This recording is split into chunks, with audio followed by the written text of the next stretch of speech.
അസ്സലാമു അലൈക്കും വറഹ്മത്തുള്ളാ. നഫ്സിനോട് എതിരാവുക, തടീച്ചയോട്, നഫ്സിൻ്റെ ഹവയോട് എതിരാവുക എന്നൊക്കെ നമ്മൾ ധാരാളം കേട്ടിട്ടുണ്ട്. പക്ഷെ എന്താണ് ഈ ഹവൻ നഫ്സ് എന്ന് പറയുന്നത്, തടീച്ച എന്ന് പറയുന്നത് എന്താണ്? നമ്മുടെ ഉള്ളിൽ നിന്ന് നല്ല നല്ല ചിന്താഗതികൾ വരുന്നുണ്ട്. അതേപോലെ ചിലപ്പോഴൊക്കെ മോശപ്പെട്ട ചിന്താഗതികളും വരുന്നുണ്ട്. ആലിമീങ്ങളും അതേപോലെ സൂഫിയാക്കളും പണ്ഡിതന്മാരും ഒക്കെ പറയുന്നത്, പരിശുദ്ധ ഖുർആൻ പറയുന്നത് നഫ്സ് മോശമായത് മാത്രമേ കൽപ്പിക്കുകയുള്ളൂ എന്നും. എന്നാൽ എങ്ങനെയാണ് ഈ നഫ്സിനോട് എതിരാവുക? എന്താണ് നഫ്സ്? നഫ്സ് എന്താണെന്നുള്ളത് കഴിഞ്ഞ വീഡിയോകളിലൊക്കെ നമ്മൾ കുറച്ചൊക്കെ കാര്യങ്ങൾ മനസ്സിലാക്കിയിട്ടുണ്ട്. നഫ്സിനെ സംബന്ധിച്ച് ബഹുമാനപ്പെട്ട ഇമാം ഗസാലി തങ്ങൾ പറയുന്നത്, വഅലം അന്ന നഫ്സ മതിയതു ഷൈത്വാൻ ഫലാ യുംകിനു കസ്റുഹ ഇല്ലാ ബി മുഖാലഫതിഹ. നഫ്സ് എന്ന് പറയുന്നത് ഷൈത്വാൻ്റെ, പിശാജിൻ്റെ വാഹനമാണ്. ആ വാഹനത്തെ തളയ്ക്കാൻ, അതിനെ തകർത്ത് കളയാൻ അതിനോട് എതിരാവൽ കൊണ്ടല്ലാതെ സാധ്യമാവില്ല എന്നാണ്. പരിശുദ്ധ ഖുർആൻ തന്നെ വളരെ ക്ലിയർ ആയിട്ട് നഫ്സിനെ ശുദ്ധീകരിക്കേണ്ടതിൻ്റെ ആവശ്യം പഠിപ്പിക്കുമ്പോൾ, നഫ്സിനെ മലീമസമാക്കി വിട്ടുകളഞ്ഞാൽ അതിനാൽ മനുഷ്യൻ വലിയ പരാജയത്തിൽ അകപ്പെടും എന്നുള്ളതിൻ്റെ താക്കീത് വരെ പരിശുദ്ധ ഖുർആൻ നൽകുന്നുണ്ട്. നിങ്ങളൊരു കാര്യം മനസ്സിലാക്കണം, ഈ നഫ്സിന് എതിരാവുക, തടീച്ചക്കെതിരാവുക എന്നുള്ളത് അള്ളാഹുവിലേക്ക് സഞ്ചരിക്കുന്നവർക്ക് മാത്രം നിർബന്ധമായ കാര്യമല്ല. നിങ്ങൾ ഏത് മേഖലയിൽ പ്രവർത്തിക്കുന്നവരാണെങ്കിലും, നിങ്ങൾ പഠിക്കുന്ന ഒരു വിദ്യാർത്ഥിയാണെങ്കിലും, നിങ്ങളൊരു ബിസിനസ്സുകാരനാണെങ്കിലും, നിങ്ങൾ മറ്റെന്തെങ്കിലും ജോലി ചെയ്യുന്ന ആളാണെങ്കിലും, എന്ത് തന്നെയാണെങ്കിലും, നിങ്ങൾ ഈ ഹവ നഫ്സിനോട് എതിരായിട്ടില്ല എങ്കിൽ ആ മേഖലയിൽ നിങ്ങൾക്ക് വിജയിക്കാൻ കഴിയില്ല. ഇപ്പോൾ പഠിക്കുന്ന കുട്ടികളെ സംബന്ധിച്ചിടത്തോളം ഹവൻ നഫ്സ് എന്താണെന്ന് വളരെ വ്യക്തമായി മനസ്സിലാക്കാൻ വേണ്ടിയിട്ട് ഞാൻ പറയാം.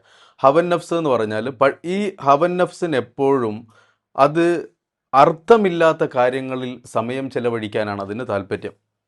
അതിന് ഒരുപാട് കാര്യങ്ങളുണ്ട്, അതിലേക്കൊക്കെ നമുക്ക് പിന്നീട് വരാം. ഇപ്പോൾ പെട്ടെന്ന് കാര്യങ്ങൾ മനസ്സിലാകാൻ വേണ്ടി ഒരു എക്സാമ്പിളിലൂടെ ഞാൻ പറഞ്ഞുതരാം.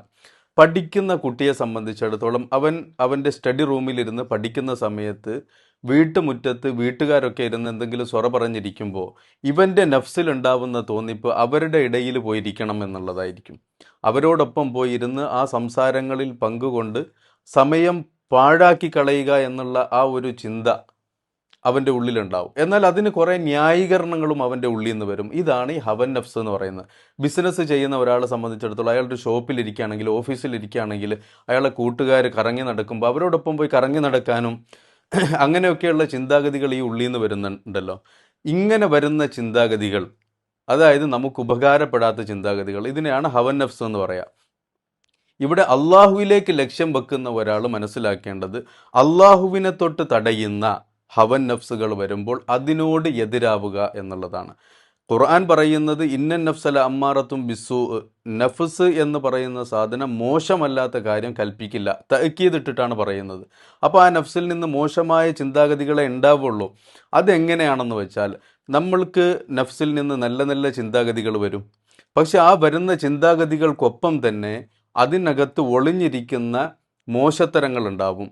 നമ്മൾ ഒരു ഇബാദത്ത് ചെയ്യാൻ നമുക്ക് നല്ലൊരു മനസ്സുണ്ടാവും. അതിനോടൊപ്പം തന്നെ ഞാനൊരു ഇബാദത്ത് ചെയ്യുന്ന ആളാണ് എന്നുള്ള ഒരു ചിന്താഗതി കൂടി ഇതിനകത്തേക്ക് നഫ്സ് കൊണ്ടുവരും. അതേപോലെ നമ്മുടെ ഇബാദത്ത് കൊണ്ട് നമ്മളെ മറ്റുള്ളവർ കാണാനും അതിൻ്റെ പേരിൽ നമ്മളെ പ്രശംസിക്കാനും അതിൻ്റെ പേരിൽ സമൂഹത്തിൽ നിലയും വിലയും ഉണ്ടാവാനും, ഇങ്ങനെയൊക്കെ നമ്മൾ എന്തെങ്കിലും സോഷ്യൽ വർക്ക് ചെയ്യുമ്പോൾ ഇവിടെയൊക്കെ ഇത്തരത്തിലുള്ള ചിന്താഗതികളും കൂടി നഫ്സ് അതിലേക്ക് ആഡ് ചെയ്യും. കാരണം നഫ്സിനെ സംബന്ധിച്ച് അതിനെ പ്രകീർത്തിക്കുന്നതും പ്രശംസിക്കുന്നതുമാണ് അതിനിഷ്ടം. അതിനെ ആരെങ്കിലും താഴ്ത്തുന്നതും ഇകഴ്ത്തുന്നതും ഒരിക്കലും ഇഷ്ടപ്പെടാത്ത ഒരു സാധനമാണ് നഫ്സ് എന്ന് പറയുന്നത്. നഫ്സിനെ കുട്ടികളോടാണ് പലപ്പോഴും ഇമാമിങ്ങളൊക്കെ ഉപമിച്ച് കാണുന്നത്. കാരണം കുട്ടികളെ നമ്മൾ പിന്തുടർന്നാൽ, നമ്മൾ പല വീഡിയോയിലും നമ്മൾ പറഞ്ഞിട്ടുണ്ട്, കുട്ടികളെ നമ്മൾ പിന്തുടർന്നാൽ, കുട്ടികൾ പോകുന്ന വഴിയിലൂടെ അവരെ ഒരു നേരായ മാർഗം കാണിച്ചു കൊടുക്കാതെ അവരെ വഴിക്ക് വിട്ടുകൊടുത്താൽ ആ കുട്ടികളും ഹലാക്കാവും. അതിനെ നമ്മൾ തുടരുകയാണെങ്കിൽ നമ്മളും പോയി ഹലാക്കായി പോകും. ഇങ്ങനത്തെ ഒരു പ്രശ്നം നഫ്സിനുണ്ട്. നഫ്സ് എന്ന് പറയുന്നത് നമ്മൾ പലവട്ടം പറഞ്ഞു, റൂഹിൻ്റെ ഏറ്റവും താഴ്ന്ന അവസ്ഥയാണ് നഫ്സ് എന്ന് പറയുന്നത്. അതിനെ ചെറിയ കുട്ടിയെ പോലെയാണ് കാണേണ്ടത്. അപ്പോൾ അതുകൊണ്ട് തന്നെ ഇതിനെ പരിപാലിക്കുന്ന ഒരാൾ വേണം. ആ നഫ്സിനെ കുറിച്ച് നന്നായി അറിയാവുന്ന, നഫ്സിൻ്റെ മേഖലയിൽ ഉയർന്ന് പക്വത പ്രാപിച്ചിട്ടുള്ള, റൂഹിൻ്റെ, സിറിൻ്റെ, ഖഫീൻ്റെ, നൂറിൻ്റെ ആ ഒരു മർത്തബകളിലേക്ക്, ആ ഒരു ദറജകളിലേക്ക് ഉയർന്ന മഹാന്മാർ, ആരിഫീങ്ങൾ. ഈ ആരിഫീങ്ങളെ കൊണ്ടല്ലാതെ ഇതിനെ ശുദ്ധീകരിക്കാൻ കഴിയില്ല. അതുകൊണ്ട് തന്നെയാണ് സ്വാലിഹീങ്ങൾ ഉൾപ്പെടുന്ന ഈ ആരിഫീങ്ങളോടൊപ്പമുള്ള സുഹബത്തിനെ ഫിഖഹിൻ്റെ പണ്ഡിതന്മാരും ഇമാമിങ്ങളും മശായിഖന്മാരും ഒക്കെ നമുക്ക് പറഞ്ഞു തന്നത് അവരോടൊപ്പമുള്ള സുഹബത്ത്. കാരണം മാ അഫ്ലഹ മൻ അഫ്ലഹ ഇല്ലാ ബി സുഹബത്തി മൻ അഫ്ലഹ, വിജയിച്ചവരോടൊപ്പമുള്ള സുഹബത്ത് കൊണ്ടല്ലാതെ ഒരാളും തന്നെ ഇന്നേവരെ വിജയിച്ചിട്ടില്ല. അപ്പോൾ അത്തരക്കാരോടുള്ള ആരിഫീങ്ങളോടുള്ള സുഹബത്ത്, ആ സുഹബത്താണ് നമുക്ക് ഹൃദയത്തിൽ നിന്നും അല്ലെങ്കിൽ നഫ്സിൻ്റെ ആ ഒരു മാലിന്യത്തിൽ നിന്നും ഹവൻ നഫ്സിൽ നിന്നും നമ്മളെ രക്ഷപ്പെടുത്തുക.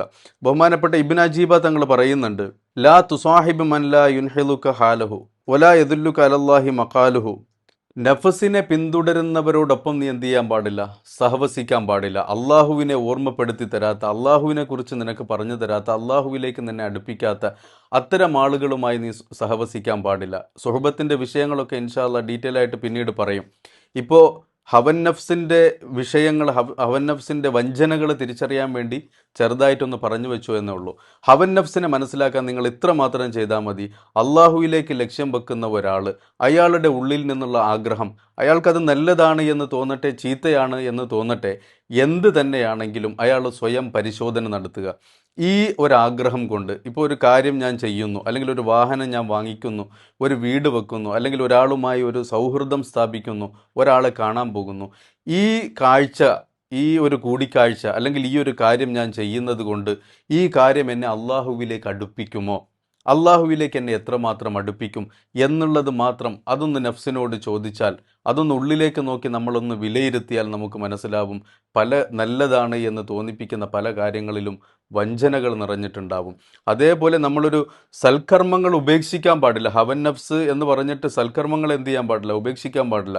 സൽക്കർമ്മങ്ങൾ നമ്മൾ ചെയ്യുക, ആ സൽക്കർമ്മങ്ങളെ തോന്നിപ്പിക്കുന്ന നഫ്സ് അതിനകത്ത് പൊതിഞ്ഞു വച്ചിരിക്കുന്ന വഞ്ചന, നന്മയുടെ പൊതി കൊണ്ട് പൊതിഞ്ഞു വച്ചിരിക്കുന്ന വഞ്ചനകൾ ഉണ്ടാവും. ഈ വഞ്ചനകളെ നമ്മൾ തിരിച്ചറിഞ്ഞ് ആ വഞ്ചനയിൽ നിന്ന് നമ്മൾ നമ്മുടെ നീയത്തിനെ ശുദ്ധീകരിക്കുക. കാരണം ഹവൻ നഫ്സ് എപ്പോഴും നോക്കുന്നത് എന്താ? ഇബിലീസ് ആണെങ്കിലും ഹവൻ നഫ്സ് ആണെങ്കിലും ഇതിൻ്റെയൊക്കെ ആദ്യത്തെ അറ്റംപ്റ്റ് നമ്മുടെ നീയത്ത് ഹറാബാക്കുന്നതിലായിരിക്കും. ഒരു പാവപ്പെട്ട ഒരാളെ സഹായിക്കുന്ന സമയത്ത് മറ്റുള്ളവർ കാണട്ടെ എന്നുള്ള ഒരു നീയത്ത്, മറ്റുള്ളവർ പ്രശംസിക്കട്ടെ, അല്ലെങ്കിൽ നമ്മിൽ നിന്ന് ആരാണോ ഈ സഹായം കൈപ്പറ്റുന്നത് അയാളുടെ ഉള്ളിൽ നമ്മളെക്കുറിച്ചൊരു നല്ല വിചാരം ഉണ്ടാവട്ടെ എന്നൊക്കെയുള്ള, അല്ലെങ്കിൽ നമ്മുടെ അകത്ത് തന്നെ ഞാനെന്തോ വലിയ നല്ല കാര്യം ചെയ്തിട്ടുണ്ട് എന്നുള്ള ഒരു സംതൃപ്തി, ഇതൊക്കെ സത്യത്തിൽ അള്ളാഹുവിലേക്ക് മുന്നിടുന്ന ഒരാളെ സംബന്ധിച്ചിടത്തോളം അപകടമാണ്.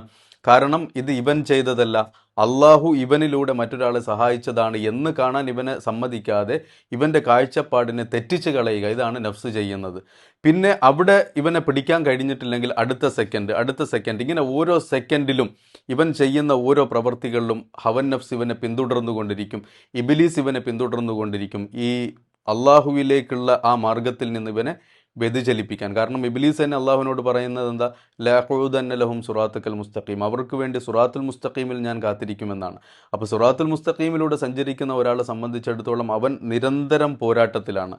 ഒന്ന് സ്വന്തം നഫ്സിനോടും ഇബ്ലീസിനോടും ദുനിയാവിനോടും ഖൽഖിനോടും, ഇതിനോടൊക്കെയുള്ള നിരന്തരമായ പോരാട്ടത്തിലൂടെയുള്ള സഞ്ചാരത്തെയാണ് സുറാത്തുൽ മുസ്തഖീം എന്ന് പറയുന്നത്.